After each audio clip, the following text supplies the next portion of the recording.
اچھا مولا علی کی خلافت انکار کر دیا، امام حسن کی امامت انکار کر کے حاکم شام کی حکومت کو مان لی. لیکن جو ہی حسین کا دور آیا، اب دو اماموں کا انکار کرنے والوں نے بھی کہا نہیں نہیں ہم بھی مانتے ہیں حسین صحیح تھے، یزید غلط تھا. فوراً حسین کے کیمپ میں آنے کی کوشش کی. اتنا سستا حسین ہم بھی نہیں دیں گے کہ آپ دو اماموں کے امامت کو تو نہ مانے اور تیسرے کے دور میں آ کے آپ یزید کو چھوڑ کے حسین کی طرف آ جائیں. اگر آپ نے یزید کو چھوڑنا ہے تو صرف یزید ہی نہیں چھوڑنا پڑے گا، کیونکہ یزید ایک پورے سسٹم کے تحت آیا تھا.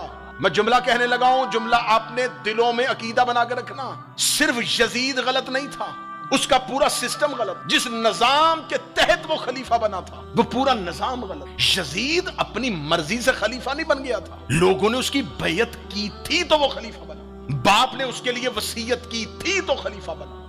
اور آج جو مسلمان پوری دنیا میں اٹھتا ہے وہ محرم کے دنوں میں آ کے کہتا ہم بھی حسین کے ساتھ ہیں، ہم بھی حسین کے ساتھ ہیں.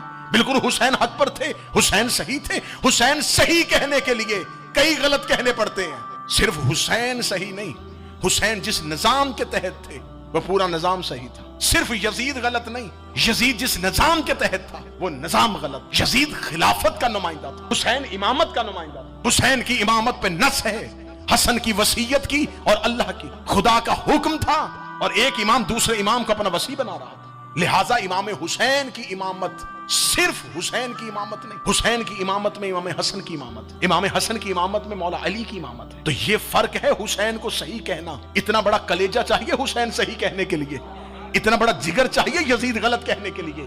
کیونکہ اگر حسین کو صحیح ماننا پڑے گا تو پھر ماننا پڑے گا اگر حسین کی امامت صحیح تھی تو پھر حسن کی امامت صحیح تھی، اگر حسن کی امامت صحیح تھی تو پھر علی کی امامت بھی صحیح تھی، اگر علی کی امامت صحیح تھی تو پھر غدیر بھی صحیح تھا. اگر یزید پہ لعنت کرنی پڑے گی تو پھر کہنا پڑے گا اگر یزید غلط تھا تو تیسرا خلیفہ بھی غلط تھا، دوسرا بھی غلط تھا، پہلا بھی غلط تھا، سقیفہ بھی غلط تھا. پھر آخر میں ماننا پڑے گا غدیر صحیح تھا، سقیفہ غلط تھا.